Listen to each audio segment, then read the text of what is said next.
Hi, today we are going to go deeper into our investigation of tonal duration, how harmonic progressions shape our experience of time, expectation, and mood. Emotional changes, velocities, differentials, contrasts that interrelate in time, forming a whole that is qualitatively unique to its particular sequence. Now, before we go to full chord progressions, let's look at a couple common movements that happen just between chords that is accomplished by using different voicings of chords, moving between chords that share notes by moving just one of the notes within the scale. What we've just done is go from a major 1 to a minor 3, but instead of going up in this movement, which would keep the voicing the same, it goes and moves that one note down, keeping the notes closer together and not jumping radically from one side to the other. We can also do this upward movement, raising the 5th to a 6th. And we can do this minor down to its 3rd scale degree major. Or again, we can raise the 5th, forming a major chord on the 6th scale degree.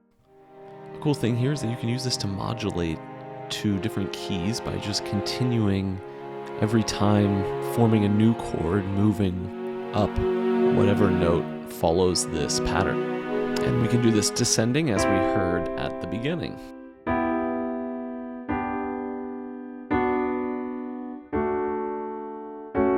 It provides this very directional movement that has momentum, but is also smooth, gradual, and moving. It takes you somewhere unexpected without leaving you feeling like you're somewhere you did not expect to be. In what I just played, we started here and ended here and played together. Those sound awkward, but when we go through the whole pattern, these small movements give a stronger sense of continuity. And we can go further with this idea, but moving chromatically in what is called a line cliche. If we continue this movement up by semitones, we get the agreeable and intriguing line cliche. And there are actually several different varieties of line cliche. Here's a descending one. They make use of this dissonant chromaticism, but still remain tonal. They kind of feel like they're slipping and sliding and moving out of a structure and back into it. We all remember the James Bond, which uses the ascending and descending line cliche, and what's called the spy chord. And it all really does have this sense of mystery to it. And all of them, even the major ones, seem to have this kind of wittiness to them. It kind of feels, clever and insightful, and also mixes emotions of major and minor, right? Major chord, minor chord, 7 chord, sus chord. Yeah, and because of the continuous motion of the chromatic steps, it feels like all of these emotions are wrapped up in one continuous movement. And it's not one single chord here that gives the feel, but the way that they mold into each other and slide from one to the next and create an unfolding sequence that relates these feelings to each other. If I just play this chord by itself, it's pretty dissonant, doesn't really give us a musical sense. But when we reach it through the movement, I think that we quite literally have a different perception of it. If we change its context by playing it by itself or putting it in a new context, we perceive something different. Another example, listen to this chord. Now watch what happens when we reach it through a descending line cliche.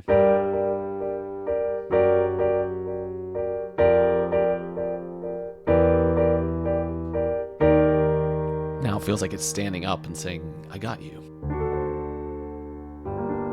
And after the falling motion of that line cliche leading into the authentic cadence, which we just heard there, which just makes that ending chord feel so solid. And if we actually keep going with the line cliche, it kind of feels tiring almost.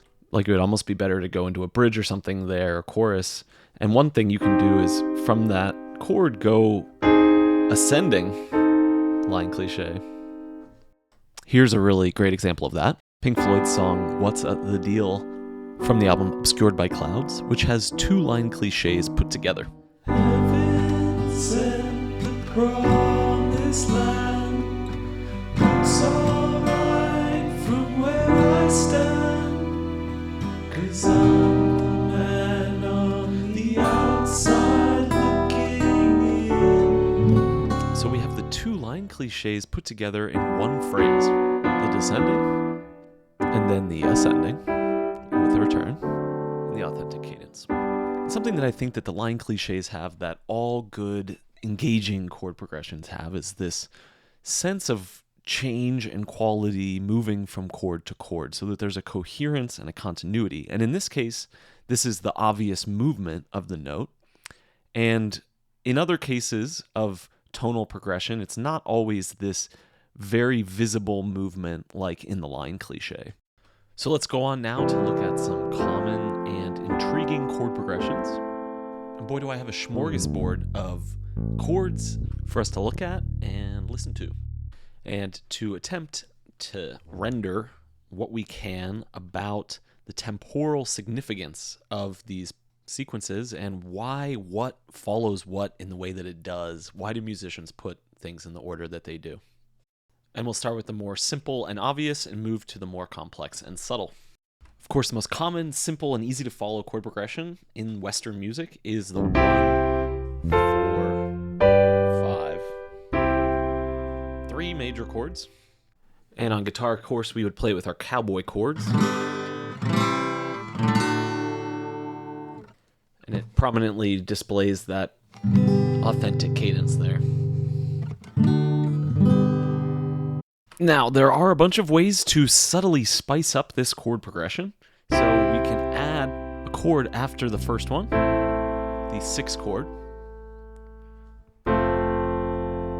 And this gives us that classic 50s.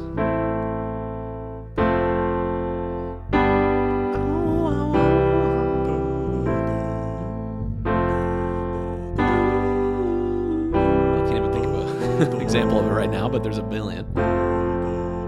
This is actually one of the most used chord progressions. It's kind of evergreen. It's called the 50s progression, but it appears in every genre and up to now, even in pop music all the time. And since I was recording this video just a couple days ago, David Bennett Piano made a video about this progression, which is actually the second time in the making of this video that this has happened, so I'll mention this a little bit later in the video as well.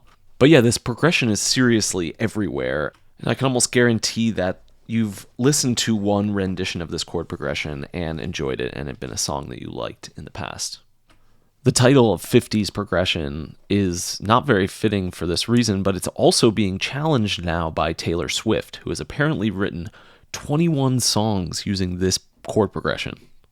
So yeah, definitely check that video out, link in the description. It also goes into the history of these two chord progressions, the one we're about to look at and the previous one, and how in some ways the one we're about to hear was more original, and then a lot of times pieces even written in that would be then played later in this 1, 6, 4, 5 more catchy 50s progression. So let's go back and look at that now. And there's a slightly more dramatic version like this. Swapping that 4 chord for a 2, and then the 5, same cadence. Again.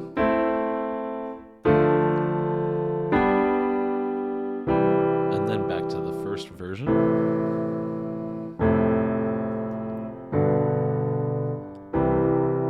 We can see that it has much more of a feeling of completeness and cadence because of the move between the 4 and the 5.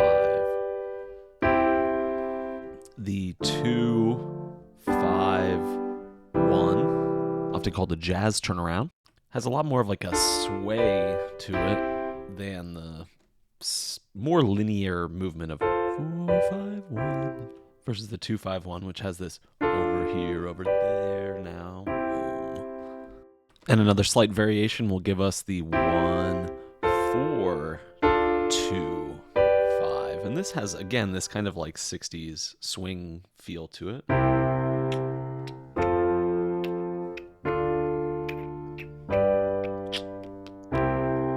And here again, instead of just going 1, 4, 5, we are going 1, 4, and then adding this 2, 5. And since the 2 is this minor chord, it does add a bit more melancholy or balance or bittersweetness to the chord progression versus the 1, 4, 5, right? 1, 4, then just adding that bit of nuance and still giving us that satisfying 1, 4, 5 feel overall. And it is also common to add a little bit of intensity to this cadence by using the dominant 7. So to me, out of these 3 variations on the 1, 4, 5, I think that the first one, where we add the 6th chord between the 1 and the 4, because it still has this 4, 5, 1, has this strong, familiar cadencing movement, and I don't know, feels like a circular movement, like a merry-go-round or something coming back to itself, versus the jazz turnaround on the other 2 chords, which has more of a dancing movement, less of this kind of forward motion and more of this kind of swaying and staying in the same place but dancing. A really famous chord progression that uses the dominant cadence is Pachelbel's canon.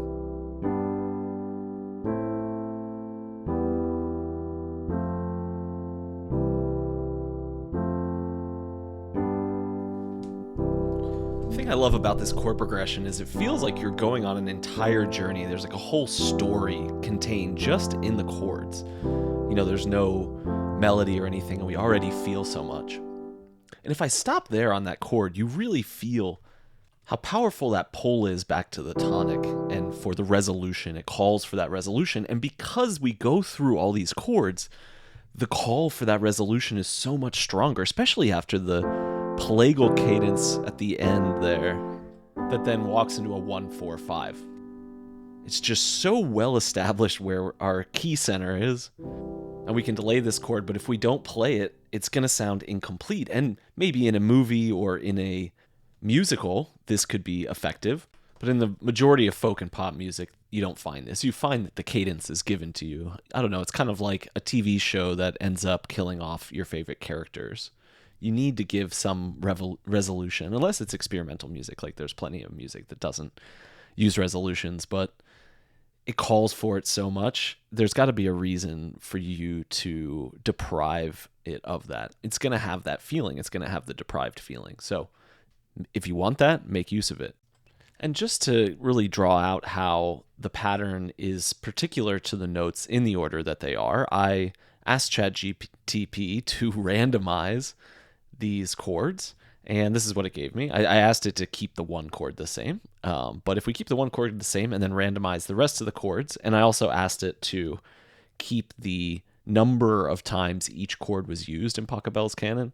So the 5 chord is used twice, the 4 chord is used twice, and the 3 chord is used once, and the 4 and the 6 chord is used once. So, okay, here's the randomized version.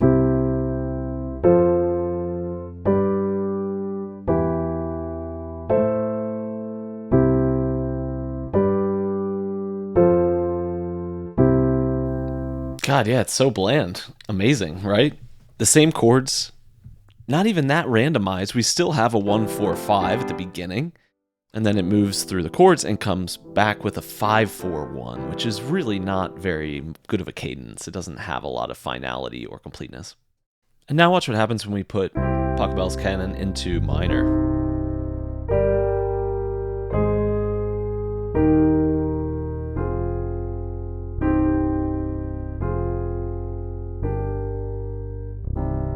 That's interesting, right? Because you can hear the movement is kind of the same. The vibe is totally different.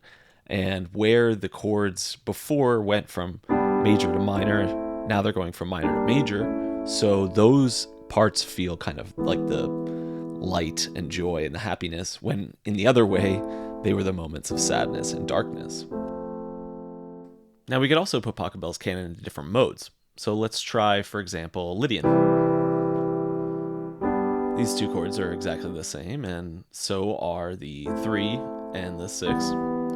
But instead of the major 4, we have a sharp diminished 4. It is truly amazing how much changing 1 note there makes to the overall feel of the progression. Here it all is again.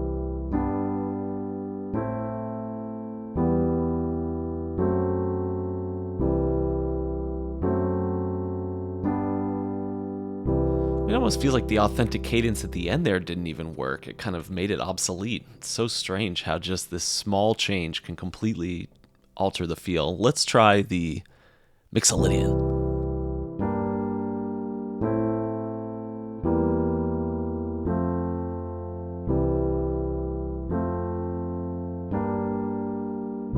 Wow. Well, we'll come back to modal chord progressions in a little bit, but it's pretty crazy how radically it alters the feel of the progression. Like, I don't even feel a cadence at the end of that progression. I feel lost. And I mean, that set of tonal moves, especially with the diminished third scale degree, it just doesn't really work in this context. I mean, you'd have to change these chords around to make it actually sound good. I think that you can use all these chords from Pachelbel's canon in the Mixolydian and come up with something good. Let me try. How about this? 1, 4, 5, 6, 3, 5, 4,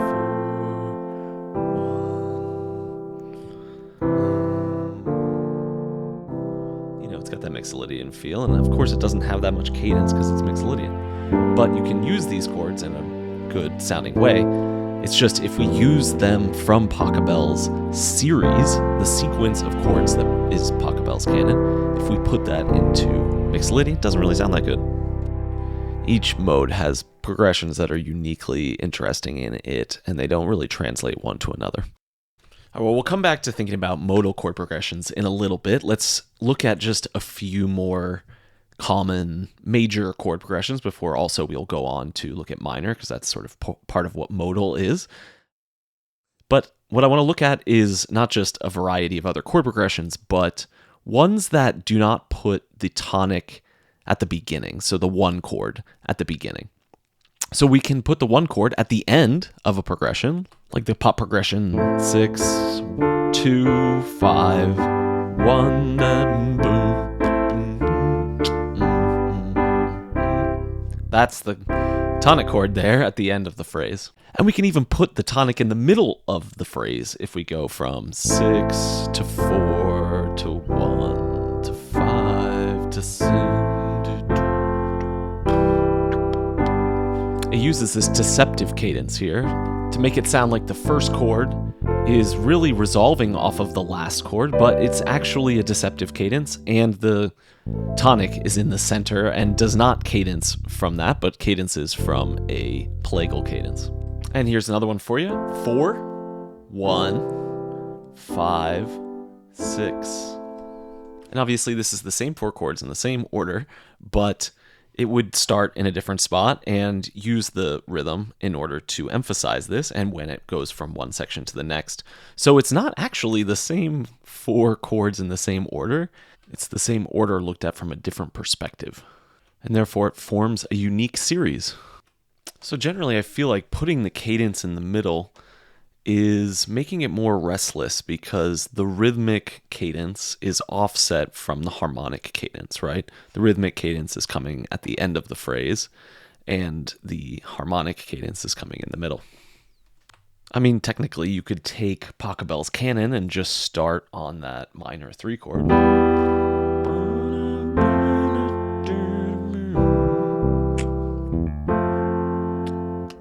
As long as you use all the other elements, the rhythm, the voicing, the instrumentation, all of that, to emphasize where the start and the stop is, then you can start in the middle of any chord progression and change its feel. Okay, let's go on now to look at some of these modal chord progressions. As we saw in the last video when we were looking at cadences, we looked at the Mixolydian cadences in these 2 chord progressions. This 1 flat 7 4 is very common. Hey Jude, but it's also in Led Zeppelin's Thank You in the chorus. The sun refused to shine. I'd still be loving you. The 1 minor 5 4 progression is a lot less common, and actually since my last video, David Bennett Piano, a really great YouTube channel, came out with a video specifically on the use of this chord, so go check that out. And it made me think of another cool example of this that I want to show you here. Neil Young's song, Out on the Weekend. It starts by going back and forth between this minor and major chord, and it's hard to tell exactly what mode or key we're in. If we were in Mixolydian, then the minor chord would be the 5, and we would be going from the 5 to the 1. We tend, in fact, to hear it as a Dorian going between the 1 and the 5. But then this happens.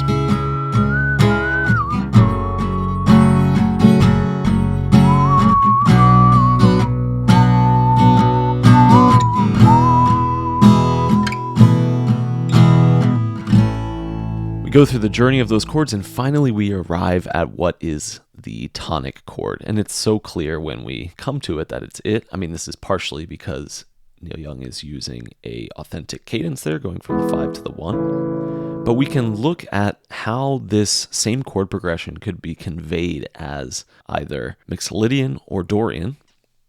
But what we see is that when this final chord comes in, this A, that it is a resolution to the proper tonic of the song.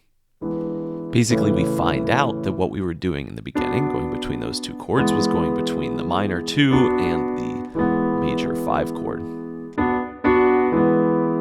Above all, this shows us the fluidity of tonal centering, so we can actually go between these two chords and then reveal it in a different mode by moving to different chords here. Let's say we're in C Mixolydian, and we start, of course, on the minor 5, and we go to the 1, and then we go through these chords.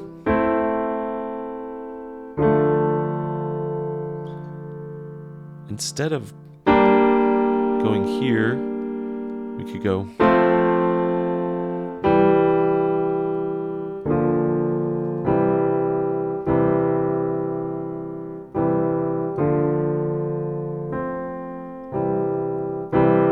and do everything we can with our Mixolydian cadences to alert us that this is the tonic.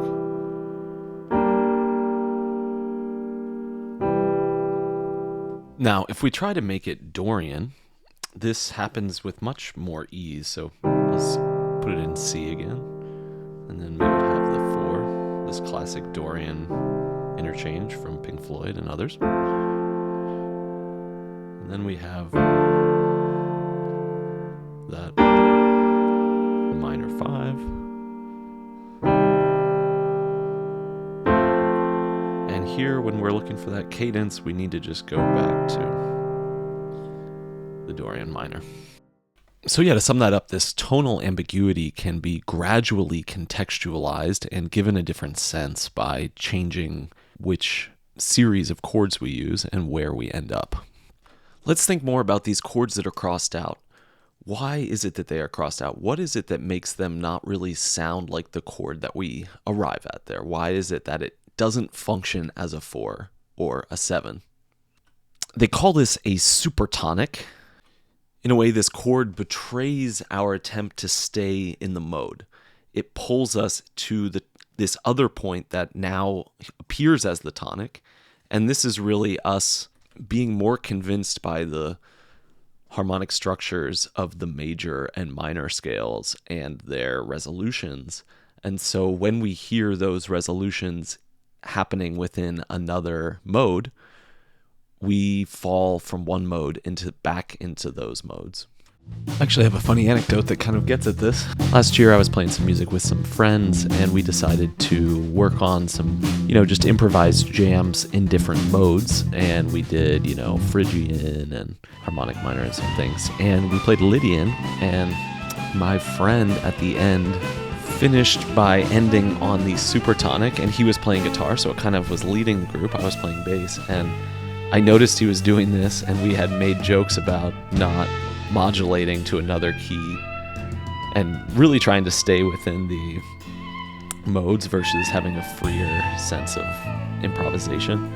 And when he lands on the, in this case, A minor, which is the supertonic in the F Lydian, right there's the A minor. And then I come back in there with the F again.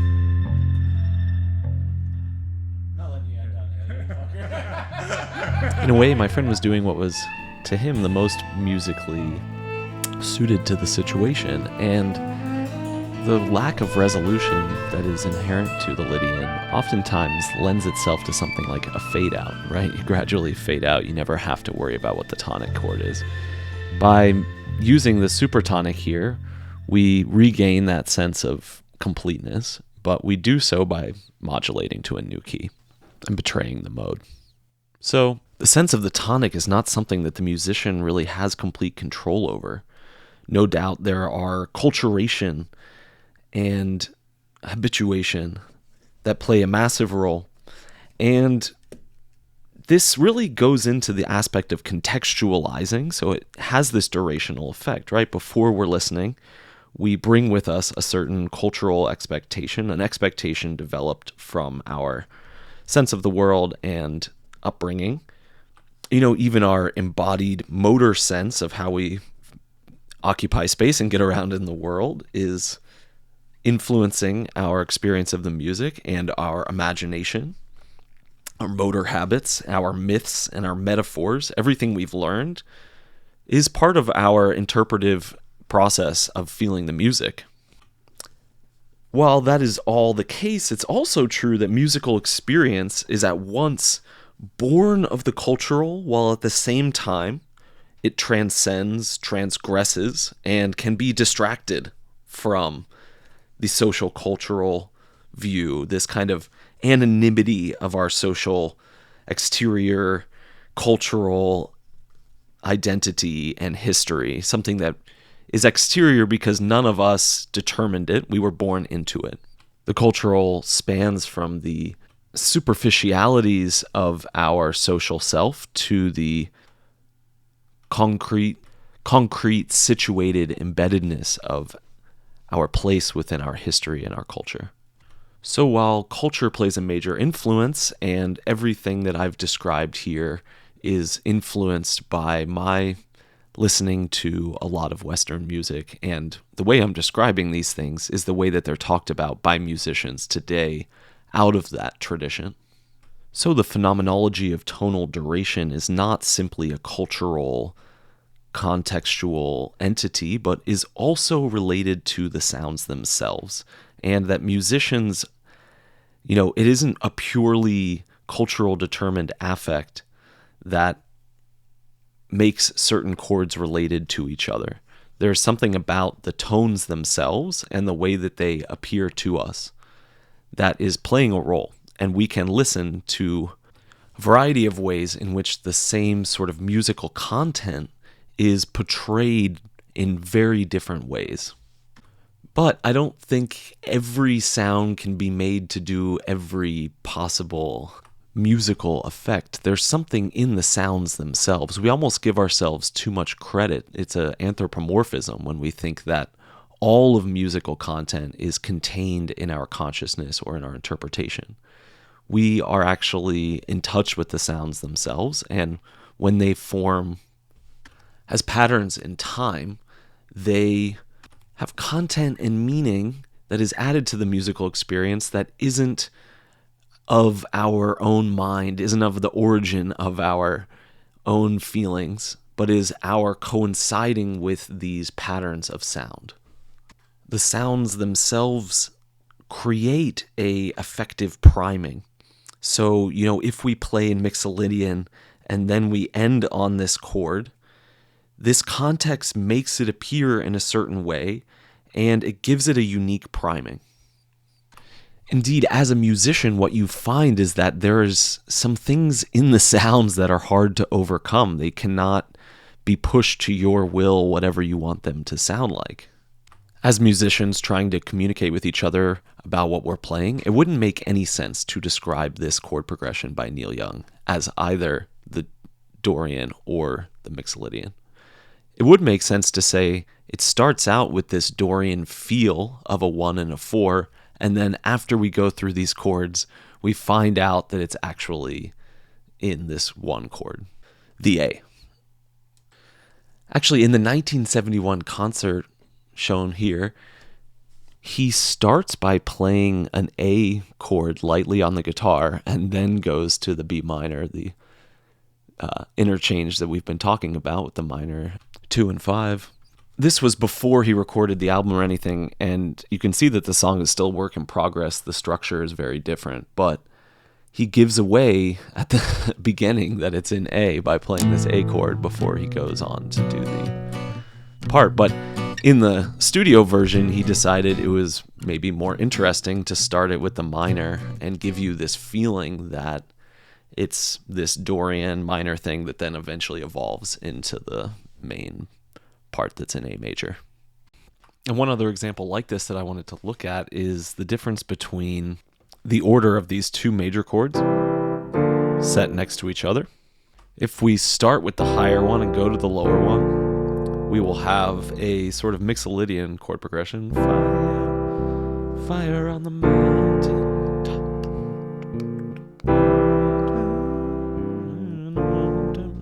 But if we start on the lower chord and then go to the higher chord, we get this Lydian sound.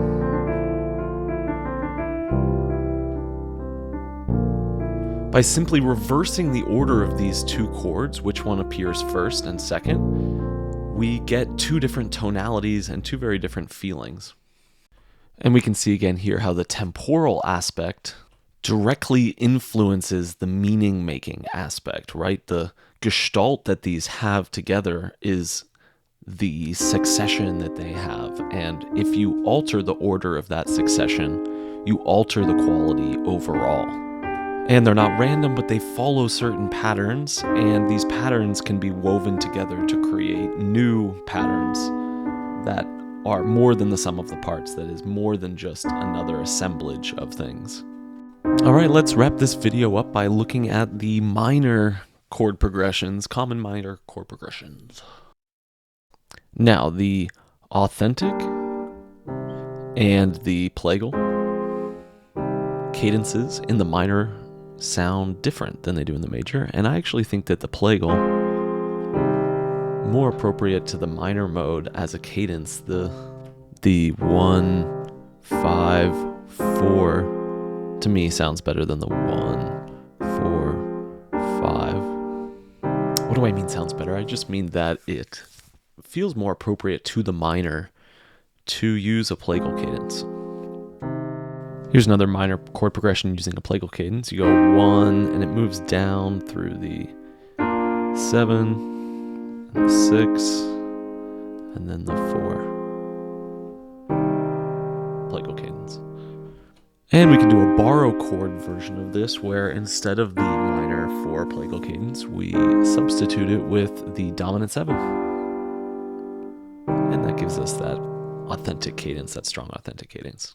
The chord progression to Hotel California kind of takes this to an extreme level, using multiple borrow chords, which actually is a modulation between the harmonic and the melodic minors, which is done by incorporating the major 4th degree and the major 5th degree. And they have this kind of surprising feel to them, like things are kind of bumping in a certain direction. And like Pachelbel's canon, it feels like it goes on this whole journey and has this satisfying return back. The chord progression itself feels like a narrative and a melody, even though it's just a shifting tonal space. These are similar to the chromatic medians that we saw in the last video. Now the Dorian does something very similar using the 4th scale degree, a major on the 4th scale degree, so we can have the minor 1, 7, back to 1, and then 3, and 4, major,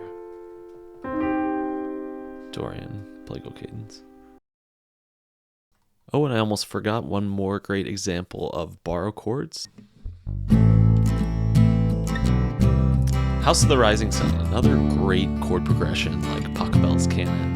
Hotel California, those ones that just go on a journey and take you somewhere and make you feel something without a melody, without anything but the chord progression itself. It has so much movement and momentum and narrative almost.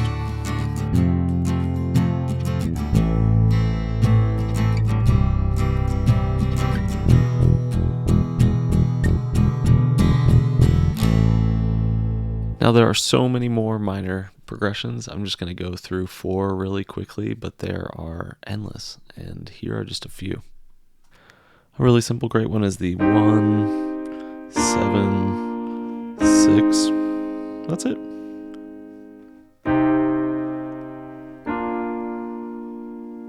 Sometimes a little bit goes a long way.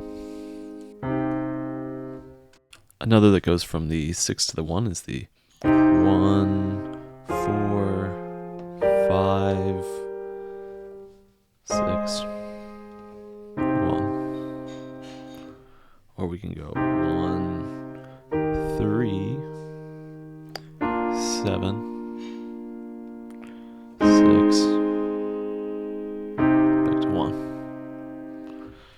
And one last minor chord progression that I find interesting is this one that is almost entirely major chords, but except for the first. So it's a minor, and then we just cycle through the major chords in the scale.